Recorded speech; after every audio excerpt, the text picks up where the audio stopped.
Okay, thank you for coming tonight, and we appreciate you showing up. Right now, we're gonna have Lake County Office of Emergency Management.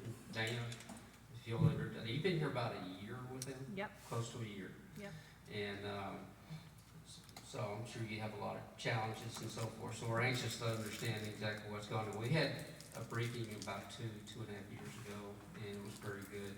And we still want to have the opportunity to maybe come over and maybe tour. 6 to 8 people. Absolutely. We've done these tours before, and if you've never been in their 911 center and their operations, it's really impressive. And so anyway, we'll be putting some information out on that a little bit later. The next month, our friend from Spectrum 13, Channel 13 News, Zach Covey, will be with us next month. I was telling her a while ago that I think he's kind of adopted us, and if I don't call him once a year, he gets kind of upset with me. So anyway, it's nice, and they encourage people to go out and do these community events. And then June we'll do our ops manual and stop the bleed training. Okay. Other than that, any other questions right now before we get started? Let's go ahead and stand for the pledge. I Pledge allegiance to the flag of the United States of America, to the republic for which it stands, one nation, under God, indivisible, with liberty and justice for all. Can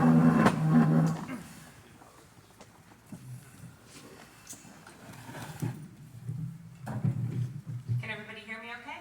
Yes, thank you. So as Larry mentioned, my name is Dana McKeon, and I have been with the Lake County Office of Emergency Management for coming up on a year now. It'll be a year next month. Prior to that, I worked for about 5 years for the State of Florida Division of Emergency Management. So I have worked through the very active hurricane seasons that we had in both 2022 and 2024. So we're going to talk a little bit about that today, along with what our office does. How many of you in here are familiar with FEMA? You've all heard of FEMA, yes? Yes. Okay, so FEMA defines emergency management as the managerial function charged with creating the framework within which communities reduce vulnerability to hazards as well as cope with disasters. So not only focusing on the response element, but also focusing on how we can make the impacts less severe. Our goals in emergency management, everything that we do is driven by these 3 goals: to protect life, property, and the environment. And our mission is to prepare and provide for the health, welfare, and safety of the people, visitors, and employees of Lake County from the effects of man-made, natural, or technological disasters. So a lot of people think of us as the hurricane people, and we certainly deal with a lot of hurricanes. We're happy to be known as the hurricane people, but we also deal with any other kind of disaster that should arise. So if there were any kind of situation where coordination were needed between county departments and between the county and the sheriff's office, those would kind of be situations where we would activate the Emergency Operations Center. So hurricanes, yes, well within our domain, but technically we deal with any man-made, natural, and technological disasters. So certainly in the age of technology that we're living in now, we see increased cybersecurity attacks. That would also be another type of situation that our Emergency Operations Center would activate for. So I mentioned that in emergency management, we are not only focused on that response element. Certainly we focus heavily on that. And when a disaster is actually happening, it's all hands on deck, everyone is focused on response.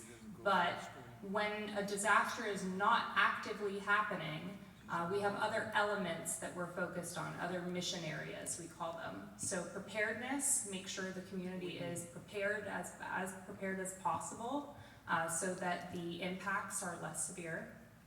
Recovery, making the community back to what it was pre-disaster. And then mitigation, So mitigation is kind of using the lessons that we have learned in previous disasters to lessen the impacts of future disasters. So we get a certain percentage of disaster recovery funding that is set aside by the federal government for mitigation, and those projects are also paid for by the government. So just as they are reimbursing for rebuilding after a disaster, they are also investing in hardening structures through mitigation so that the impacts are less severe the next time a disaster were to happen. So now I'm going to talk a little bit about our Emergency Operations Center. As Larry mentioned, we have the dispatch for the Sheriff's Office and Fire Rescue based out of our building. So they are located on the first floor, and then Emergency Management is located on the second floor.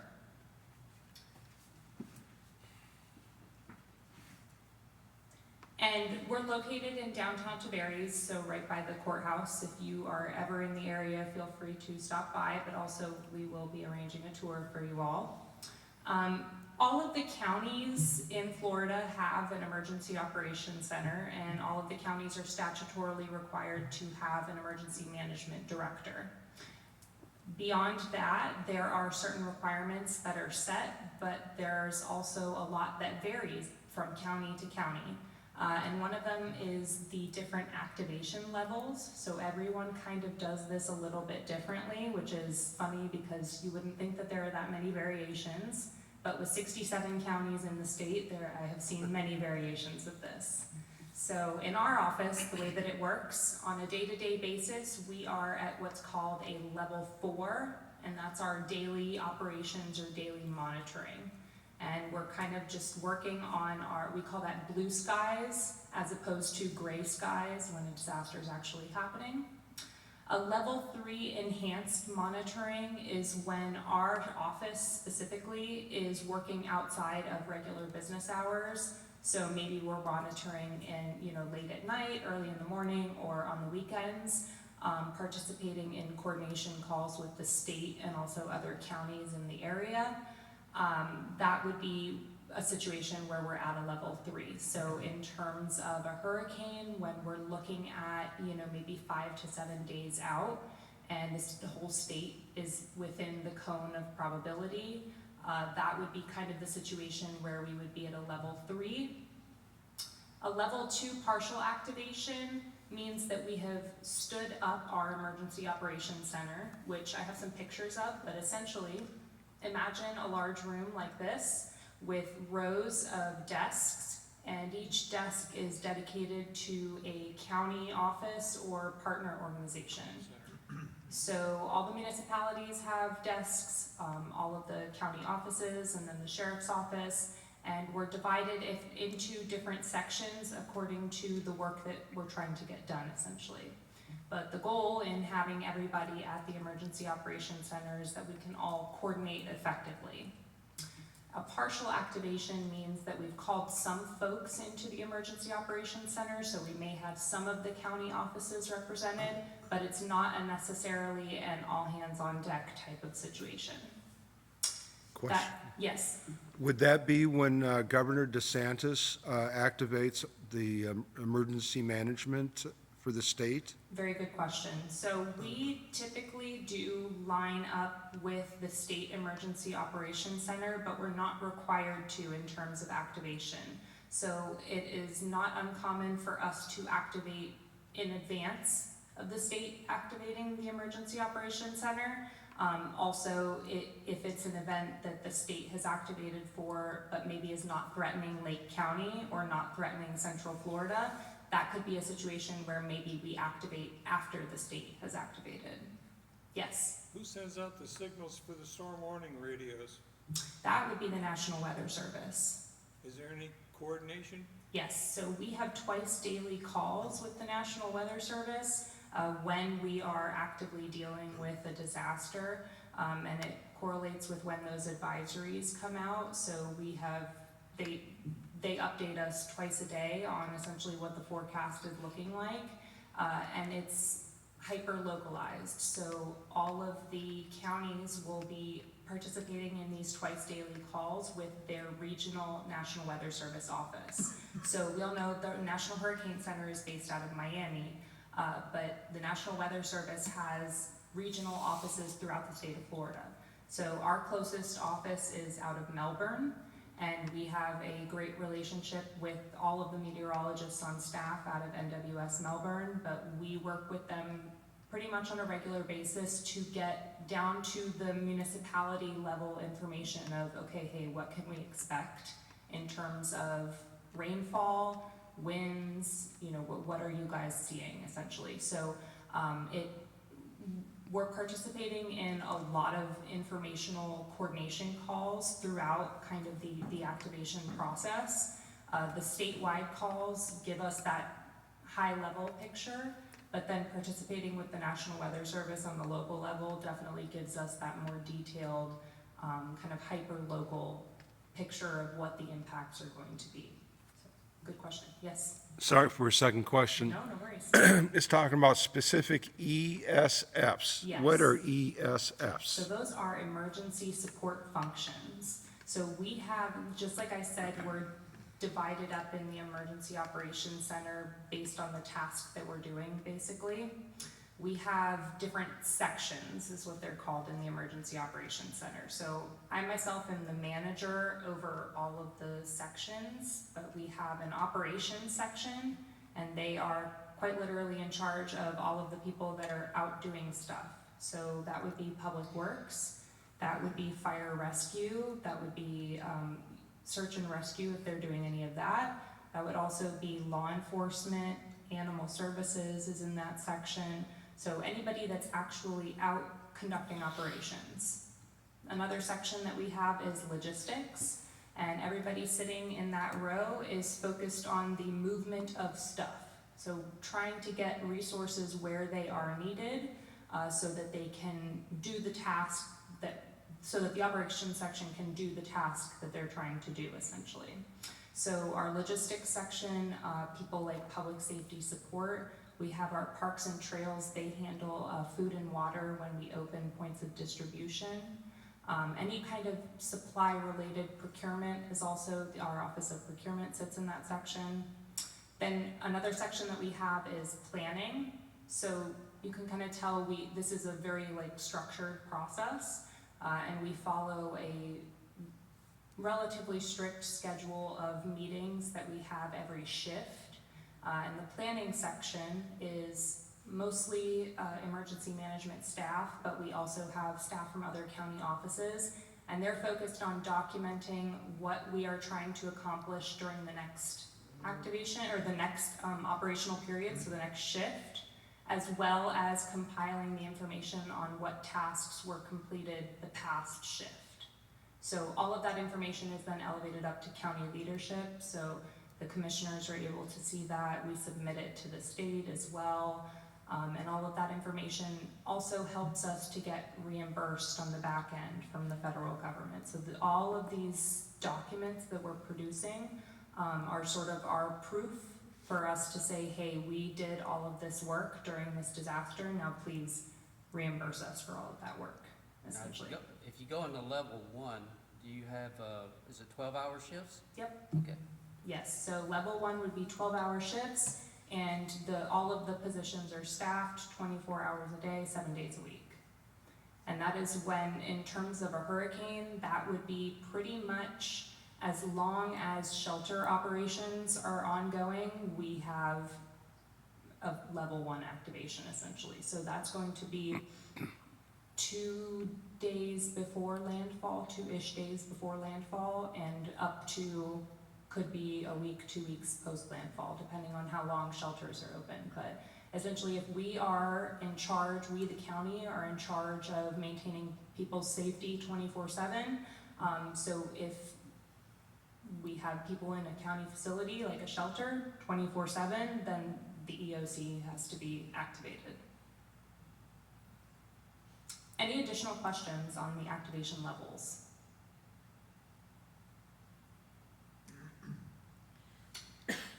So these are some pictures from, a few of them are from inside the EOC. So that top left one, Hurricane Irma, you can kind of see the rows of desks. It literally is a room about the size of this kind of area here, with rows of desks.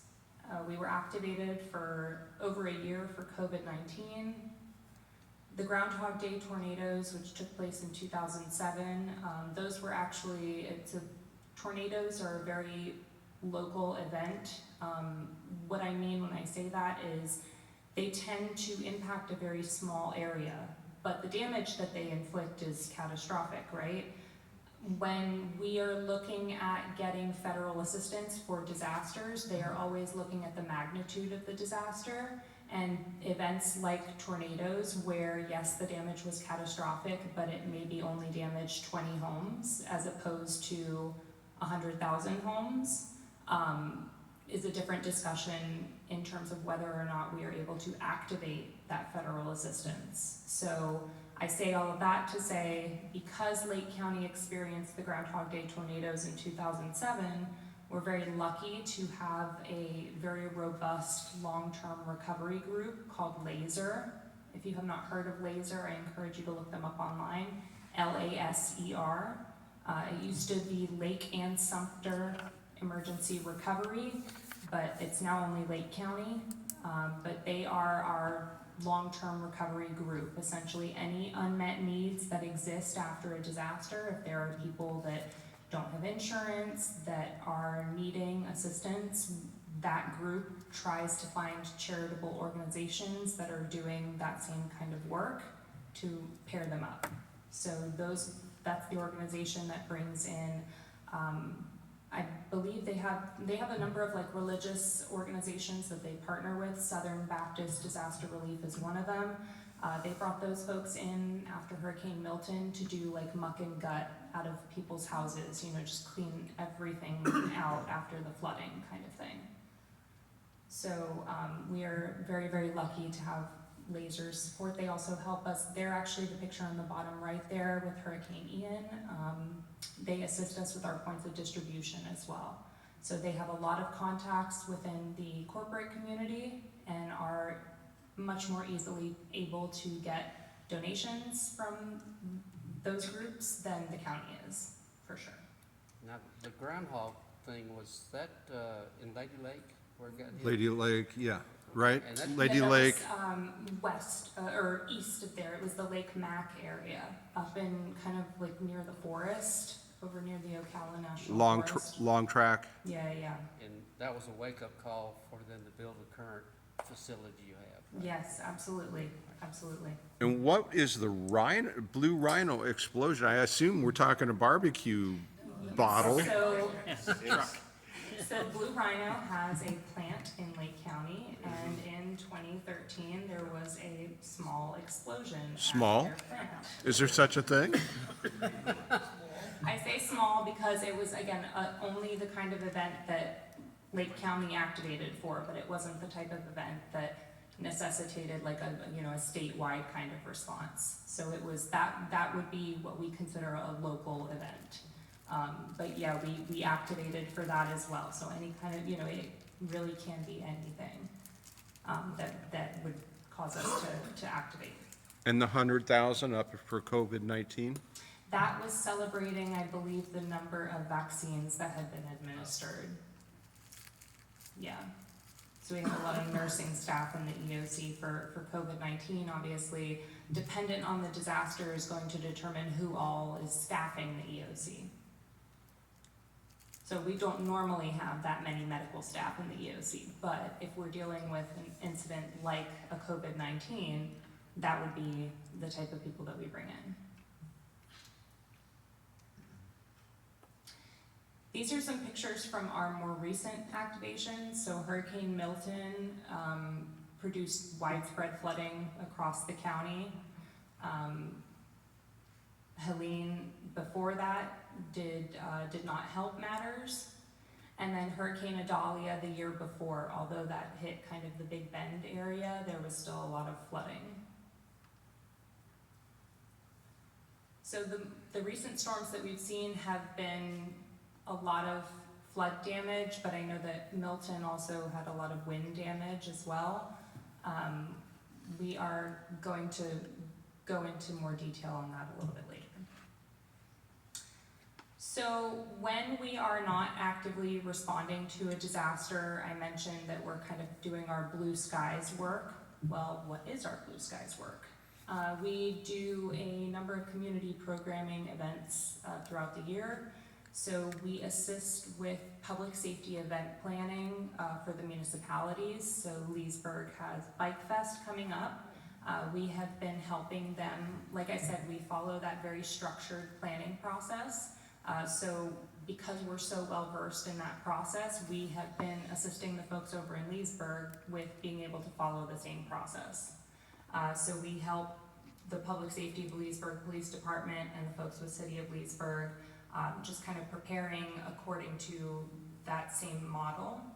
We also have a Hurricane Expo, which is actually coming up next month at the county fairgrounds. That is an annual event. It is great place to grab freebies actually, and also a great place to get good information regarding hurricane preparedness. We have many county offices are there, will be well represented, as well as the state will be there, and then we also have some vendors who sell storm-related products. We had somebody last year actually who had designed something that protects your garage door from wind damage, which was pretty interesting actually. He had been on Shark Tank about it or something, but anyway. So we also, I know the question was asked earlier about the weather radios. So if you receive those alerts to your phone, like a tornado watch or warning or hurricane watch or warning, those are pushed out by the National Weather Service. However, we also have our own ability to send out alerts. Alert Lake is a subscription-based notification system, so you don't receive those alerts unless you sign up, but it provides pertinent information related to things that are going on in the county. We are not sending anything out in the middle of the night, so no need to worry about that. But the system that we do that allows us to send out those Alert Lake messages also allows us to send out a similar type of notification to those hurricane watch and warnings, those Amber Alert type of notifications that you may receive, stuff like that. So when the situation necessitates, we are able to send out those kinds of messages, but we also have this Alert Lake notification system as well. So hurricane safety, believe it or not, beer is actually the most popular food item that's purchased before a hurricane. And the reason for this is because, now remember how I said every county kind of does it a little differently in terms of the activation levels? That's not the only thing that every county does differently. Some of them also suspend alcohol sales upon signing a local state of emergency. So, if the county commission signs a local state of emergency, alcohol sales may be suspended as part of that. That is up to the discretion of the board. The second most popular food item is actually strawberry Pop-Tarts. Wow. So food for your emergency kit should be non-perishable, right? Shelf-stable food, calorie rich, and can be served without refrigeration, and then also does not need to be cooked at all. So Pop-Tarts are certainly a good option, although I would imagine you get tired of them after a few days. Obviously, I think most people know this, gasoline is predicted to be the scarcest commodity after a disaster, but we're lucky in the state of Florida that there are such robust fuel contracts at the state level because those are activated pretty much upon knowing that the state is going to be impacted, and they are already ramping up those fuel deliveries in state to make sure that it doesn't place too much of a tax on our system. But we also have price gouging law in the state of Florida, which is activated when the governor signs a state of emergency as well. And that freezes the price of essential commodities for up to 60 days. And they have a hotline that you can report price gouging as well.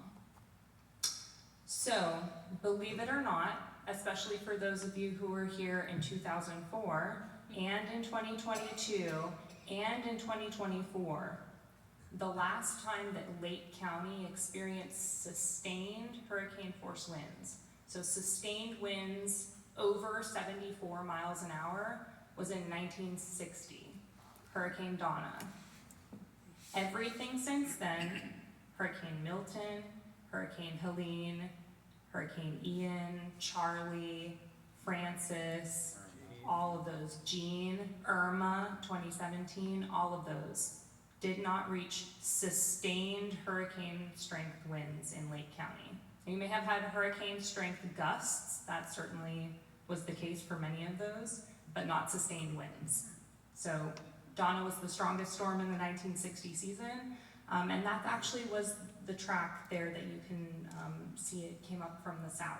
So a similar track to Irma, and maintained that intensity as it went up the state. So we're at an advantage being so far inland, because by the time storms reach Lake County, they have weakened significantly.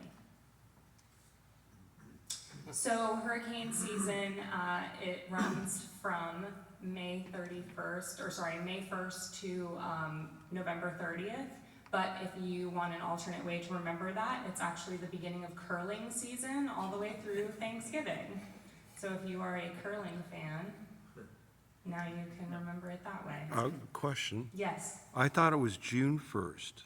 Is it June 1st, not May 1st? Yes. June 1st. June So 1st. June 1st. Okay. June 1st to November 30th. I was going to say, We don't start- rush it. I know, we start preparing for it in February, so according to how we have to go, hurricane season's from pretty much, hurricane off-season is like January and half of February.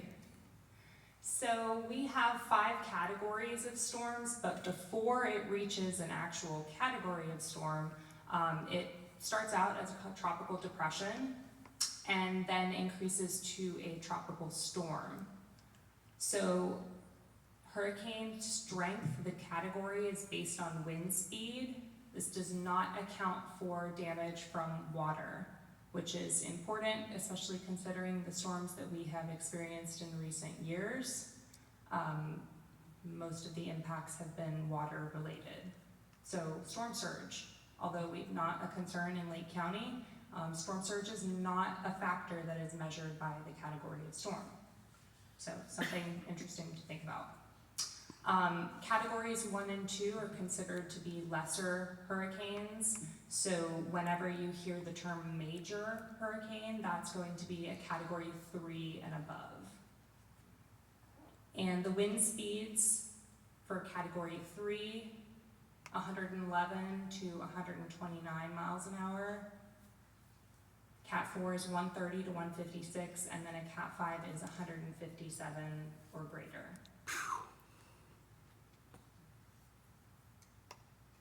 So, after looking at some scary categories, here are 5 more cheerful cats to look at.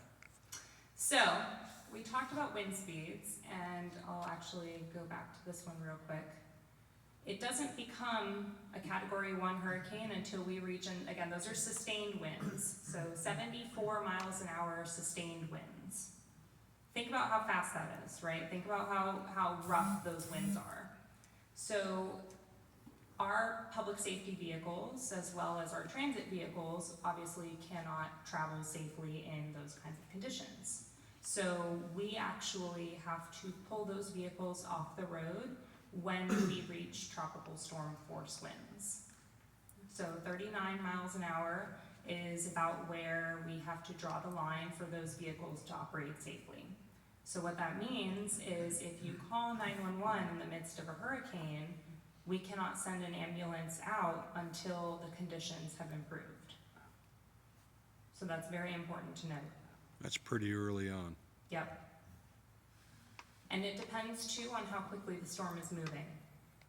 So if it's one that's blowing past and it's a storm that has gone past us in 2 hours versus one that takes all night, you know, it's very dependent on the situation.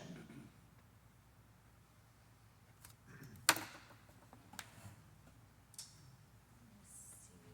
This video, let's see if it's gonna work.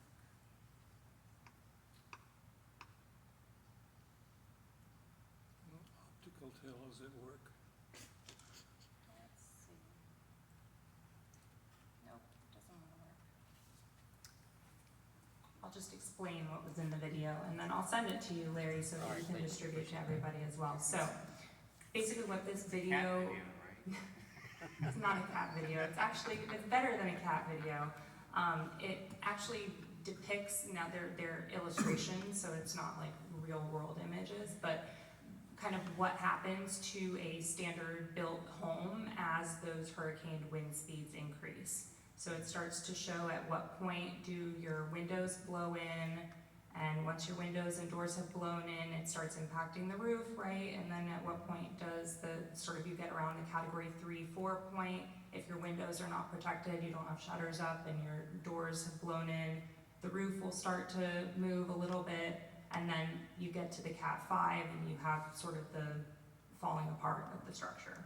And again, those are not homes that are built to necessarily the most up-to-date Florida building code. Those are just like standard nationwide homes. But in Florida, we have very strong building codes. Certainly post-Hurricane Andrew, they were strengthened even more. So if your home was built post-1992, it is up to very strong building codes. So how many of you are familiar with the cone of uncertainty? Pretty much. Everybody gets this idea basically. It shows the probable path of a storm center over time. The reason that we sort of emphasize this is that it shows the probable path of a storm center. That center is what I really want to emphasize, because we've seen storms that can be as big as the whole state of Florida, right? Oh, yeah. So if you are focusing only on that cone of uncertainty, which is just showing you where the center, the eye of that storm is traveling, you're not grasping the full breadth of the impacts, essentially. So this was for Hurricane Milton, which was a very large storm. And I actually, interesting to point out, the area in southeast Florida that's in yellow was only under a tropical storm watch. I'm sure that was upgraded at that point, but that's actually sort of that Stewart, Port St. Lucie area. That's where the majority of the tornado outbreaks occurred during Hurricane Milton. Yeah, that was rough. Yep. So they were very far removed from the center of the storm and still experienced very significant impacts. So when you're looking at this graphic, when you see it on the news, just know that it shows the center. That's kind of what they're focusing on. So spaghetti models are a tool that are used based on the different scientific models. Every scientific model, when the meteorologists run those models, will kind of show you a different path.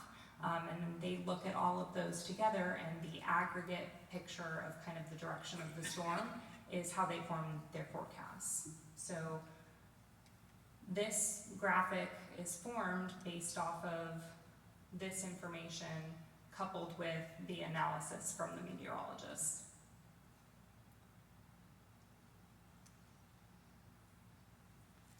So watches and warnings, two different things.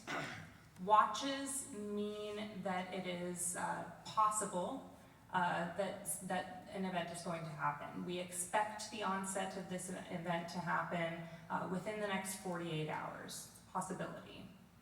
A warning is this is going to happen and it's going to happen soon, within 36 hours. So when we're talking about hurricanes, 36 hours prior to landfall, expected landfall, is when a warning would be issued or when watches would be upgraded to a warning. Watches are issued if we expect those conditions somewhere within the specified area within 48 hours. So again, a little bit further out. A better way to think about it, just because we like to give you fun ways to think about it from our office, a watch is you went to Publix or whatever grocery store you shop at, you got all the ingredients to make tacos, and a warning is issued once you put all those ingredients together. You made the taco and now it's on your plate and you're ready to eat it. So, this graphic here actually shows the eye, so again, only the center of the storms that have passed within 10 miles of Lake County's borders since these storms were first tracked in 1851. So that's kind of as far back as our data goes. 54 storms have tracked within 10 miles of Lake County's borders.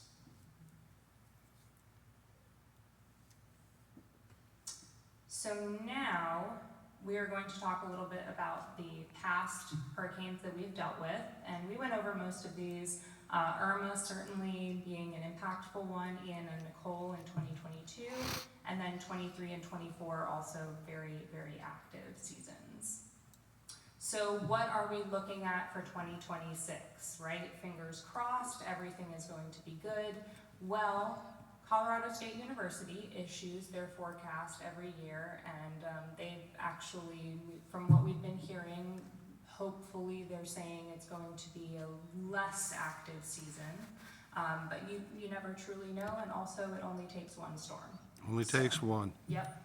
So that being said, we stay prepared regardless, whether they say it's going to be an active season or not. So Colorado State's prediction, they're saying 13 named storms with 6 of them strengthening to hurricanes and 2 of those being major hurricanes.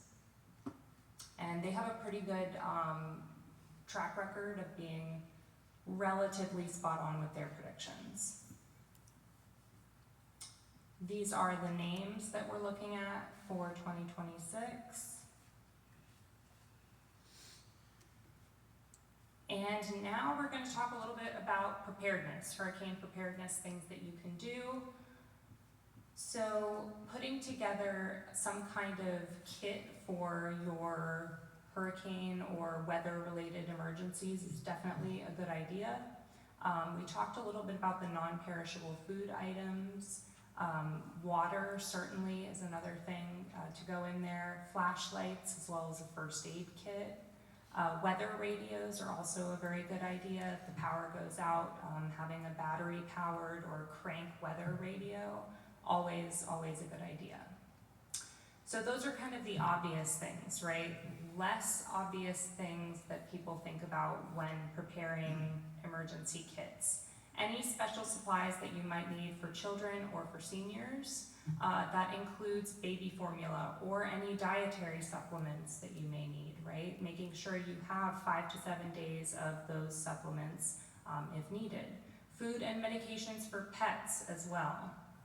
Diapers and wet wipes, spare eyeglasses, hearing aid batteries, and also if your hearing aid is, if you don't have the backup batteries, having like battery packs so that you can charge the hearing aid batteries.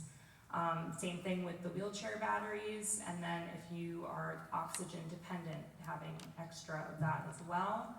I know it also says food and medications for pets, but it does not mention medications for people. I think that's an important one to remember as well. Understanding that pharmacies may not be the first thing to open up post-disaster. So making sure that you're not running up against running out of a medication, definitely something that you want to consider. Now, when it comes to preparing your home and other belongings, making sure that you have gas in your tank, always a good idea, especially for those of you, I'm sure if you've been through a hurricane here, you've seen how long those lines get at the gas stations. Securing any outdoor objects or bringing them inside, basically anything that could become a projectile. Not only worrying about your own windows and doors, but your neighbor's windows and doors, and also their vehicles. Anything that could be lifted and thrown, bring it inside.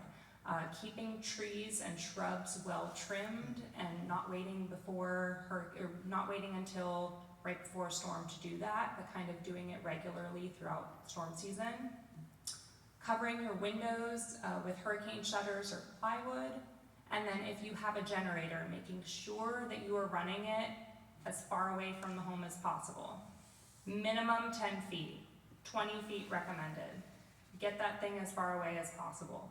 I cannot stress how tragic it is when we make it through a storm with no fatalities and then we have people that pass away from carbon monoxide poisoning, because it's fully preventable. So make sure that you tell your neighbors as well, if they're running generators, get that thing far away. So making sure that you stay informed as well. I know we talked about the weather radios, Alert Lake, and then also just watching your local news. I know that we are in an information age and how people watch and consume news is changing, but I will always be a local news fan, and the weather is really one of those things that no other national broadcast can give you what the local news can give you. So making sure that you are paying attention to that for sure.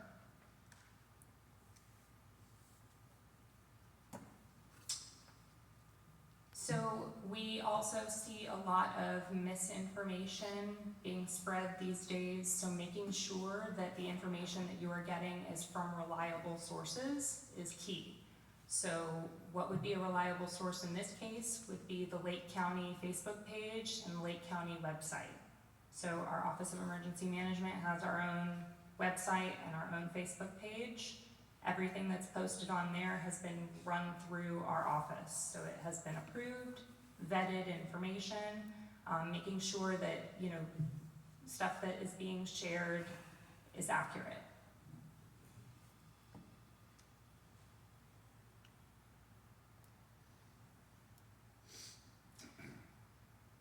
I already harped on the local news, so I won't do it again, but just, again, even with all of the technology that's available, AI included, local news going to give you the best because they are drawing from that National Weather Service and National Hurricane Center forecast.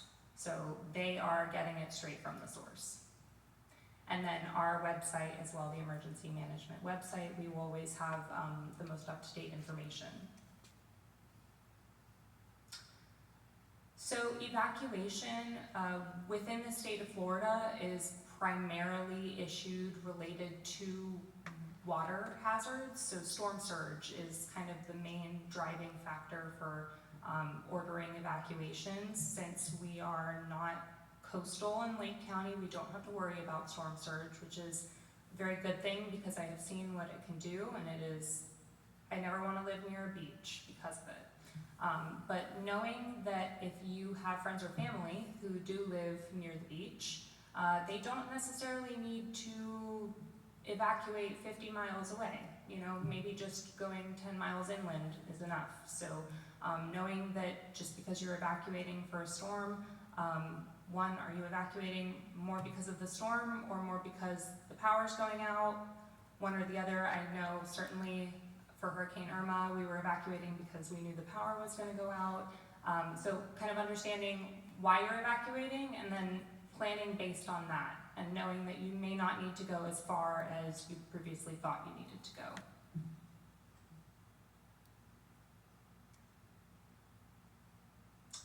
These are all of our shelter locations in Lake County, and you will see that they are color-coded. So the light blue, numbers 1 through 6, are our general population shelters. So that means that anybody who shows up, you're welcome there. The dark blue are general population, but also pet-friendly.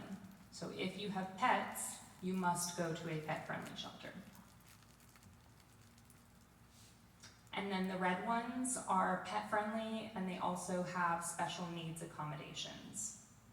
Special needs accommodations, we have nursing staff from the Department of Health stationed at those shelters. I will say shelters are a fantastic resource, but certainly not somewhere you want to be, and definitely not somewhere you want to be long-term. So if you can make other arrangements for the duration of the storm, at the end of the day, it's really designed to be a safe place for people to ride out the storm.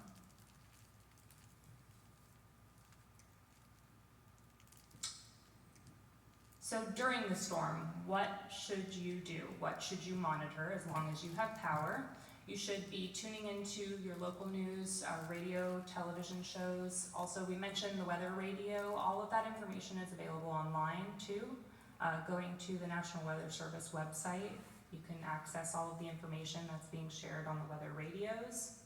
The county website is a great resource as well. And then that citizens information line is something that Lake County does. Again, this is one of the unique to Lake County things, but it's really a great resource.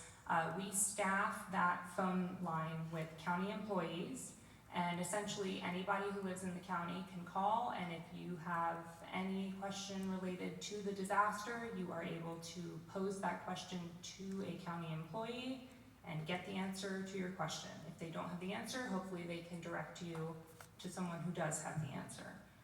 But that's a separate room in our emergency operations center. Those staff sit at little computer cubicles and they have little headsets, and as people call into the citizens information line with questions about debris pickup, shelter opening, sandbag locations, anything like that, we're able to provide all of that information. Now, is that year-round, or is that basically? I was just going to ask the Very same good question. Very good question. That is only when we are activated at a level 1. Yes. Level one. Yes. Now, Okay. there may be occasions where we're at a level 2 and the citizens information line is activated, but that's kind of more situation dependent. But as long as we're at a level 1, they're going to be activated. Okay.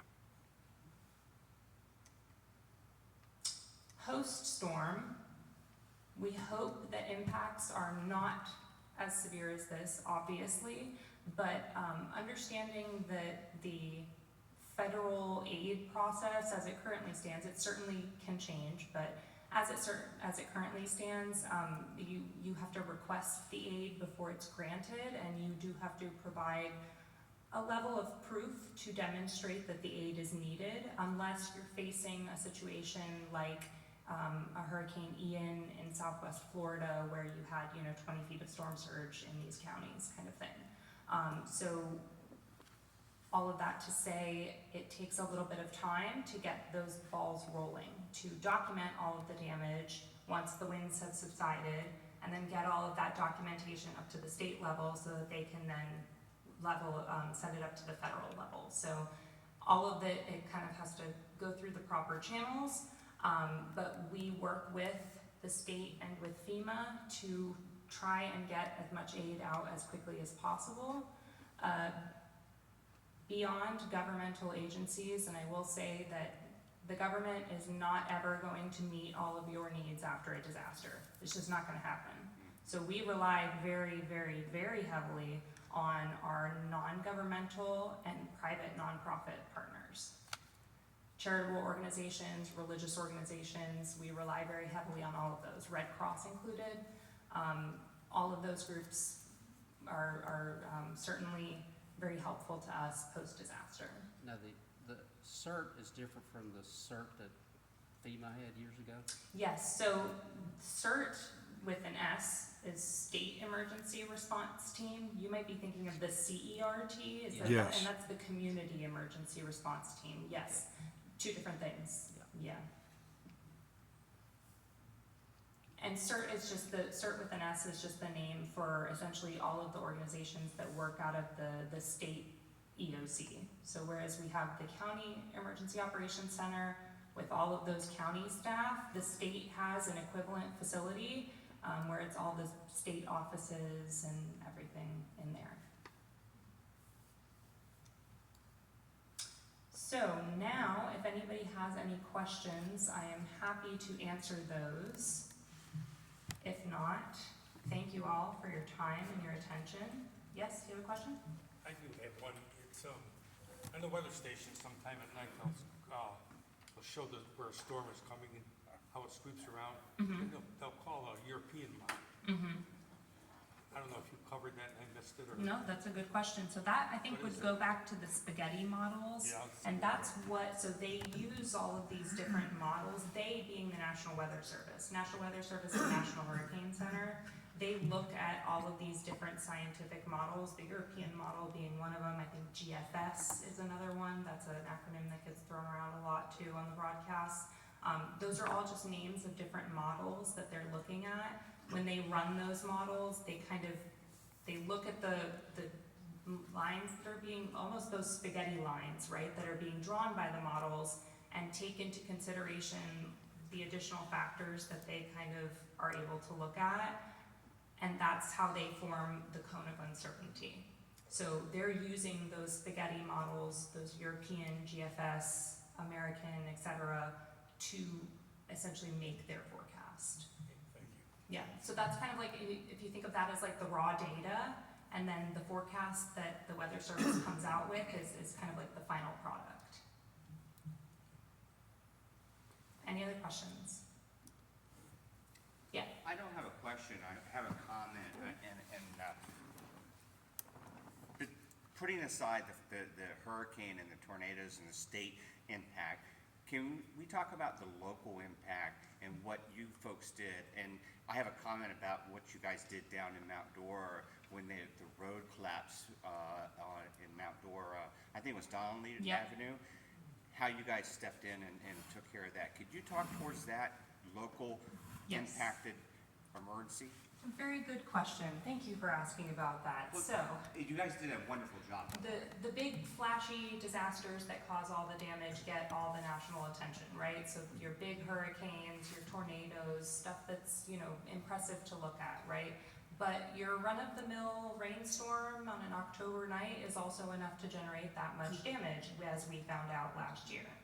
So I mentioned earlier that when the federal government's looking at granting aid for a disaster, for either for reimbursement purposes or giving aid to actual disaster survivors, they're looking at how severe was the disaster and also how widespread were the impacts. So because that rain event was so localized that it really only impacted 2 municipalities within Lake County, we weren't at the dollar amount where the federal government would kind of look at it and say, yeah, we'll reimburse that. Essentially, it was like you're on your own to handle this kind of thing. So just to give you an idea of what those dollar amounts are, for infrastructure-related damage, the statewide threshold is $39 million, and a county cannot be declared for that reimbursement, public assistance, unless that statewide threshold is exceeded. So no matter whether we had $5 or $10 million or $2 million in damage, our Lake County, so each county has a threshold as well, and they're all population based, and it changes year to year. It's the population of the county multiplied by what's called the per capita indicator set by the Department of Treasury, and it's just an economic number they come up with that is like how much each person's disaster recovery is worth, essentially, or how much their tax contribution is worth. And that is what sets your threshold. So our Lake County one is sitting a little below 2 million. So even if we exceed that 2 million, if we don't exceed that state threshold of 39 million, we're most likely not going to get any federal assistance. So because that incident in Mount Dora was the kind of situation where it was multiple millions of dollars of damage and it was a huge inconvenience, we were not at the point where we could get any kind of federal assistance, basically. So we had to negotiate with the state and work kind of closely with them to get the governor to sign an executive order, which essentially opens up resources at the state level to kind of come and help us out. So if we hadn't gotten that, it really would have just been Lake County, reliant on Lake County to respond and also recover from that kind of event. And municipalities, local governments certainly do have millions sitting in reserve, but not to the point where they can shell out $5 million to fix a road and then still be operational after. Yes. Could you speak towards more of the disaster that happened, and I know the cause happened, but also the infrastructure weaknesses that were going on prior to the storm? Apparently, they inspected that years ago and said, yes, this might be a problem, but we don't need to worry about it right now. And then years later, that, So fell apart. at the beginning of the presentation, remember when I mentioned mitigation? Yes. Kind of using the lessons learned to make the impacts of future disasters less severe. We actually had a mitigation project for Donnelly Road where it was going to be hardened so that if something like that flooding event were to happen, hopefully the entire road would not collapse and wash away. Those federally funded mitigation projects, though, are very slow-moving projects. So that wasn't the kind of thing where construction could be done within, 2 to 3 years. That's more like a 10 to 15-year timeline. So essentially, it was a long-range project to fix that road and to harden it so that that wouldn't happen, but the hand was forced by Mother Nature, essentially. So having as much elevation as we have in Lake County is certainly beautiful, but also dangerous when it comes to a lot of rainfall, because water has tremendous strength, especially when it's moving quickly. So 15 inches of rain in 4 hours going down that very hilly part in Mount Dora just was a recipe for disaster for sure. Any other specific questions? Yes. I have a follow-up question. Go for it. Go for it. Apparently, that same type of situation is also now on Route 44 on the other side of Eustis. I guess they call it the going up towards, I can't remember the name of the road. Is it Route Round 44 Lake or? Yeah, Route 44. Okay. Apparently, the culverts on either side Yeah. have not been hardened, if you want to call it that. Yeah. So the road is sinking, or is it's softened because every time it rains, it's flooding out. Yeah. Paisley, is it Paisley? Paisley, Yes, yep. Paisley area. Yep.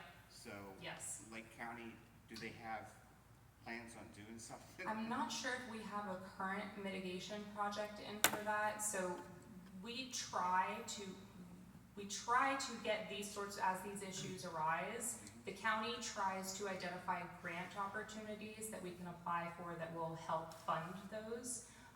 The mitigation, federal mitigation, even though it takes a very long time, is certainly one of those routes, but those opportunities usually only come around after a disaster occurs, because where the money is coming from is a portion of the recovery dollars.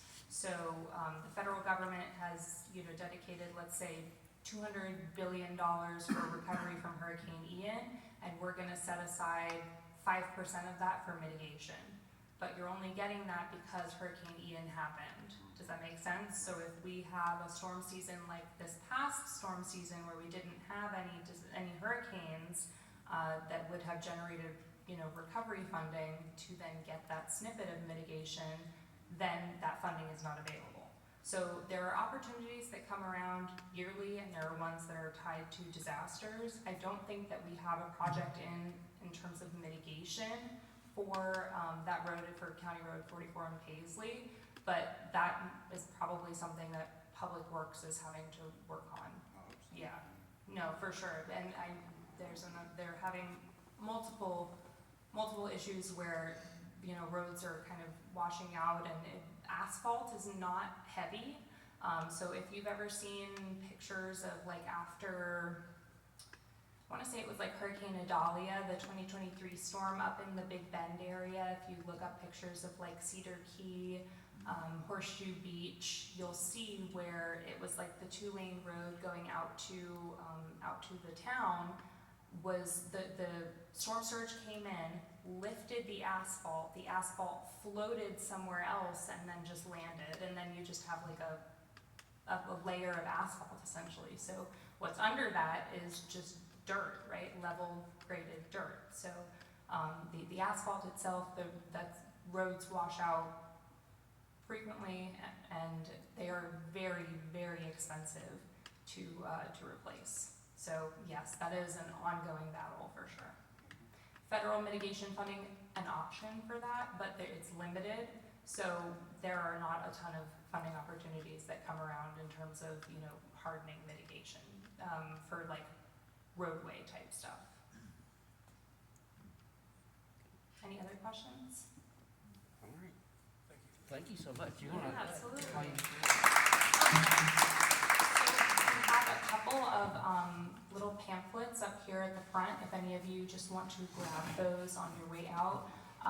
There's going to be some information about the special needs sheltering program, as well as some advice on things you can do with your pets during a disaster, ideas for things to put in your emergency kit. And then there's also one there on extreme heat. So we are increasingly seeing that as a hazard in Florida. We do not currently have a really way to kind of deal with it other than saying stay inside and you know, try and stay in the air conditioning. But we are seeing like severe heat warnings consecutive days during the summer, which is a concern for our residents who may not have air conditioning, and there are certainly a sizable portion of the population in this county that does not. So having to kind of deal with that issue as well, making more well known that that is an issue. So feel free to take a look at this. Thank you for coming, and like next month is really a good follow-up with Zach Covey and Channel 13 News. They'll be in here talking a little bit more extensive about the weather patterns that are happening in 27. Okay, and How about again, how about 26? oh, 26. Yeah, I'm thinking way out. all right, it's good to plan ahead. 26. Good All to right. plan Well, ahead. thank you for coming, and y'all have a good day. Pick up some of the brochures. Yeah, absolutely.